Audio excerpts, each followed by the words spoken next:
best to save it. That bus running up. Jesus. Oh my goodness. Jeez, what? Damn it, the bus is leaving.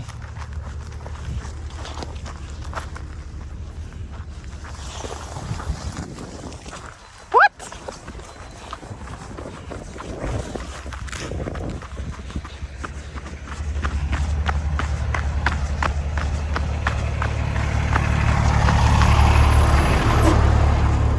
I thought the bus was leaving. Finally found one. Oh. Where's Graham?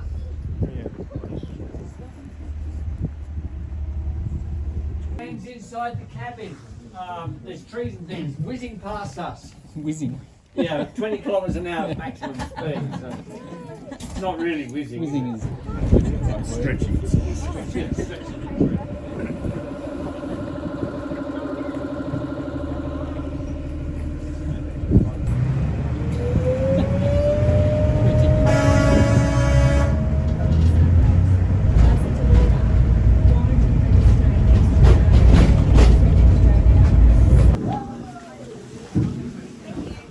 No worries, enjoy your tour. Thank you. And your lunch, it's a great place for lunch sitting up here. Thank you. No worries.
On the coast. Just one moment, folks. Excuse me. Can you always keep on the left-hand side of the road, please? Thank you. And what happened was the skipper kept coming. He thought that he had plenty of water in front of him. His helmet just on the other side of it. That would be the best viewing position for watching whales during September, October, November. So if you come back during those months, I'm going to try and get that spot, sit there for a couple of hours, you'll see literally dozens of whales going past. And on the left here, this is called Catherine Bay. It's one of our favourite bays to come to as well. When my beautiful wife turned 60 on the 11th of April, we came over to Rottnest. That was a Thursday. We had my daughter, her husband, and my two beautiful little granddaughters on board. We had 2 nights there. And Catherine Bay is always very good for catching crays. Well, we set the pots the first night. Guess what? The next morning we had none. Using our service today. You've been a beautiful crowd, very responsive, and I do appreciate that. Thank you very much, folks, and I do wish you well for the rest of the afternoon. Thank you very much. Thank you. Thank you. Welcome. At this time of the day, also they accumulate underneath these big Moreton Bay figs. You might see a few drunk quokkas around the place, folks, if they stay here too long. Folks, if you do want something to eat, if you go straight ahead and turn left, that will take you into the main settlement area. We're just going to go very softly here. If people can keep an eye out on the left, that would be appreciated. This lady, can you encourage that one to move? Can you encourage that one to move? Thank you. Righto. Oh, very good job, young lady. Oh, Right. no, See, no. that's what they do.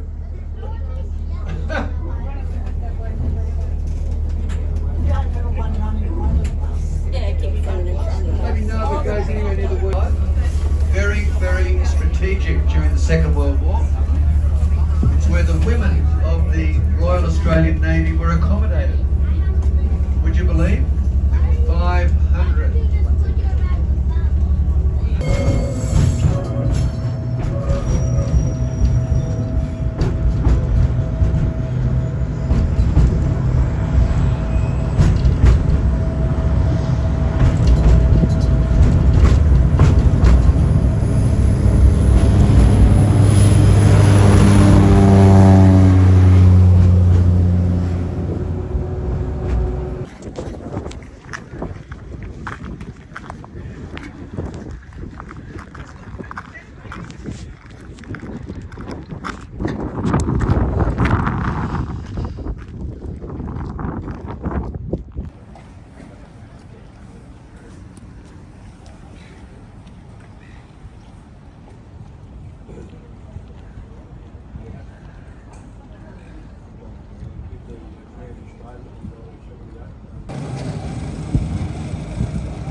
Thank you very much. Well done. We'll see you this afternoon.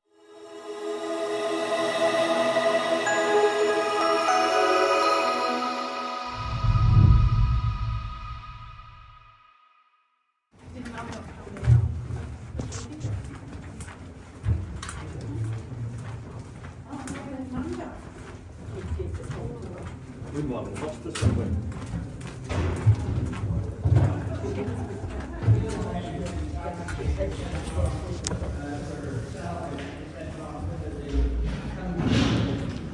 Different country management of the island, and they were standby power until the country towns are connected up to the electricity grid.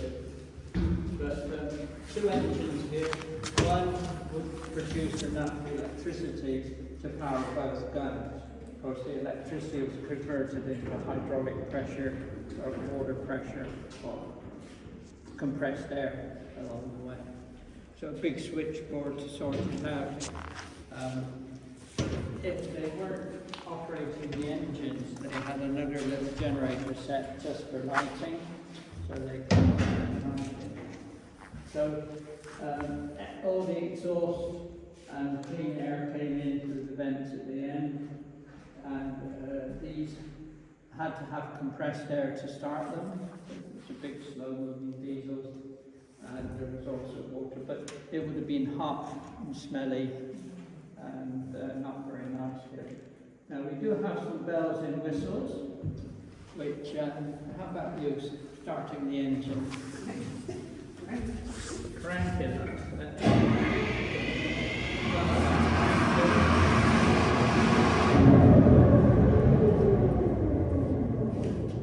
If anybody else wants to go, feel free. That's a recent innovation, some purists think, yes. So, imagine digging this out.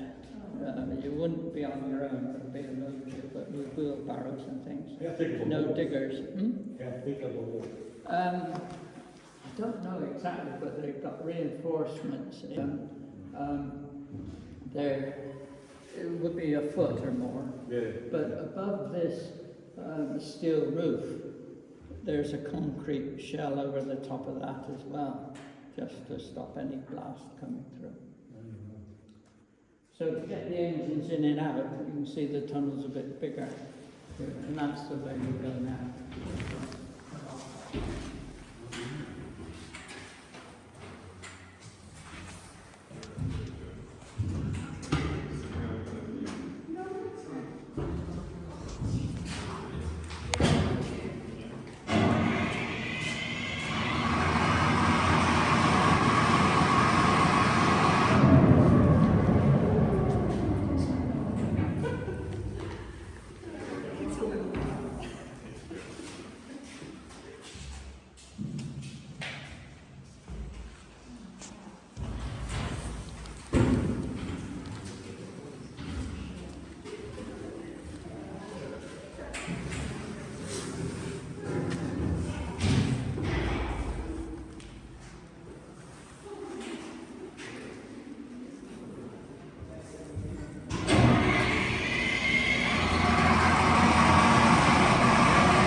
I thought it was a real crankshaft.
I thought that it would have been a real crankshaft with the piston and engine, but it's just like a decoy.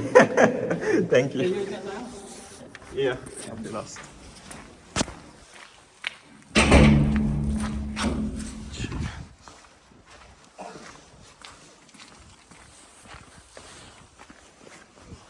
This isn't part of the tour, but when they mothballed these in the army, sort of said, right, they're obsolete, finished.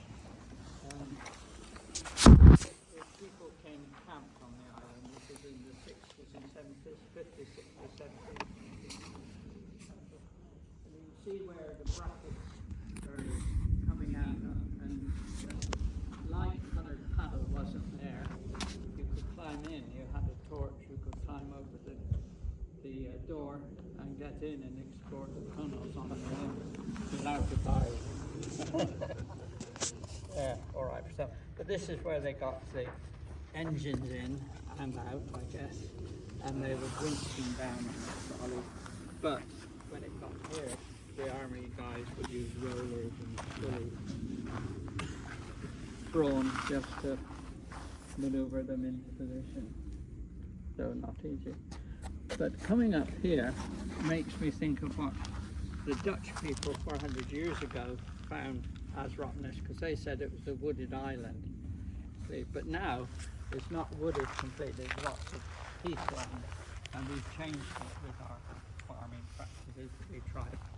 And it won't go back because the quokkas have become more numerous and the time is drying perhaps. But, anyway.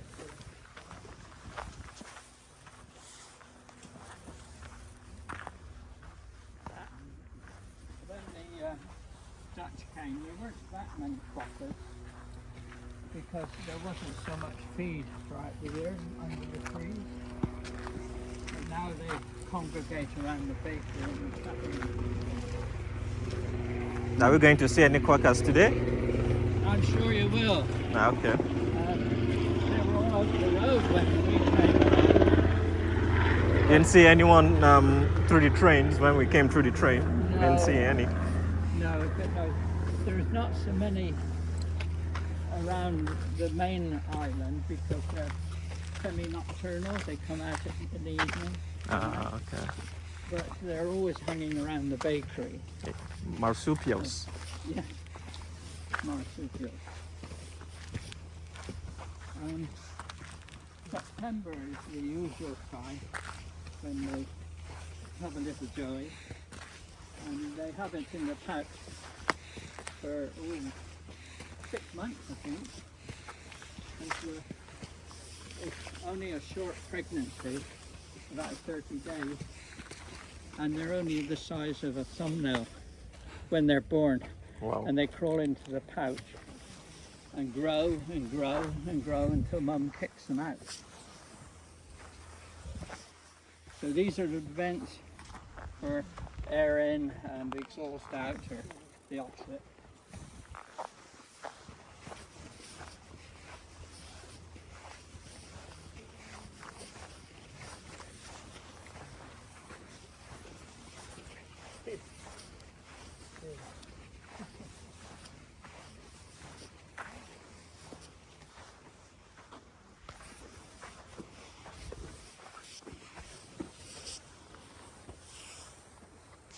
So we're really not the guns here.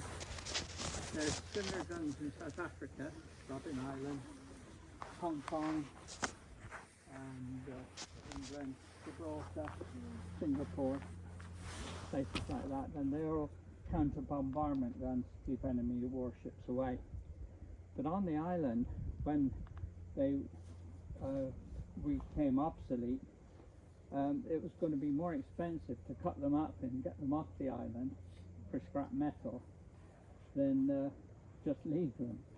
And so they took all the electric motors and things which were transportable, but left guns, and made an approach to Rottnest Island and said, look, these guns, they cost us over, in today's money, £10 million sort of thing for the 2 guns, because there's 2 here.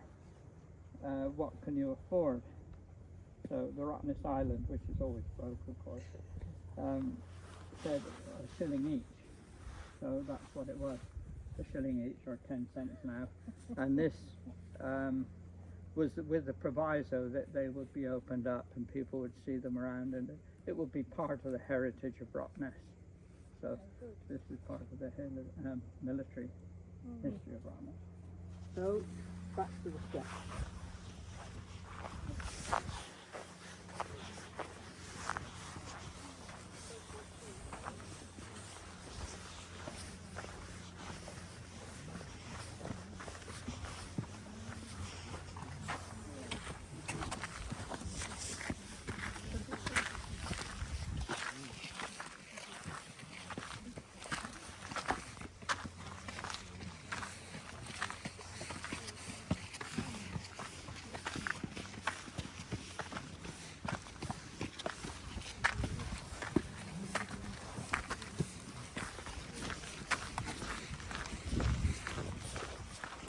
One question, Dave.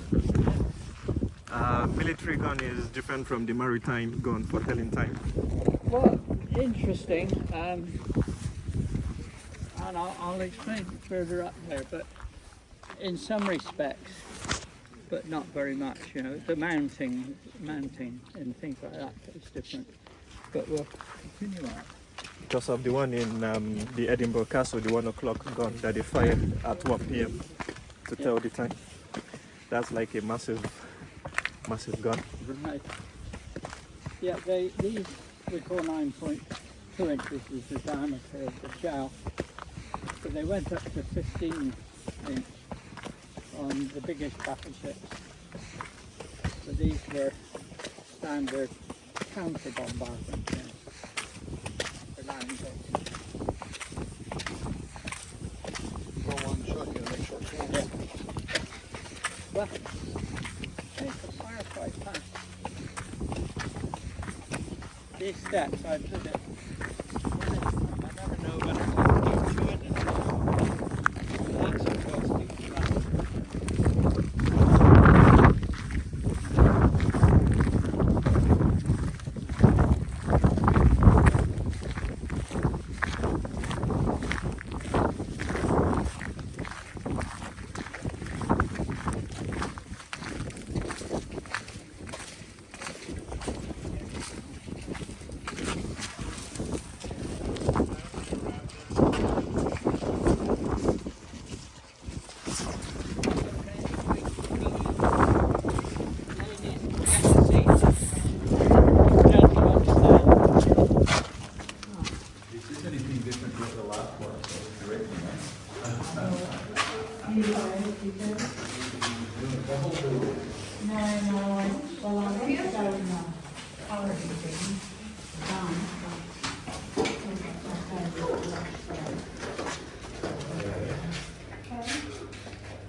Taking off the jacket now. Yeah, we've done our day's work now.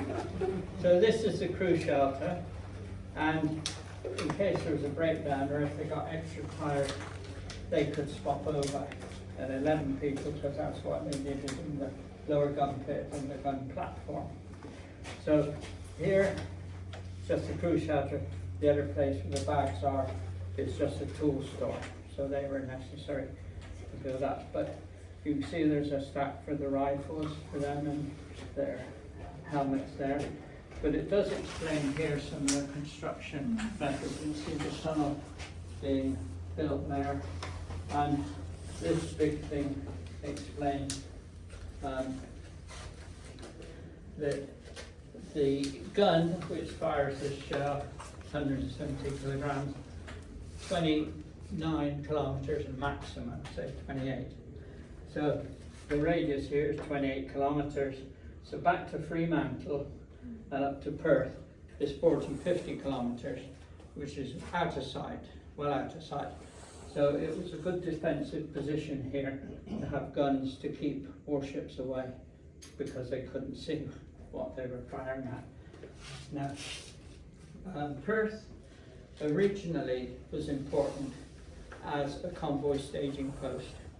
And why it was built originally was that troops, Aussies and New Zealanders, would be trained, get on the train, come over to Perth, hop on a ship and go to the Red Sea or round to England.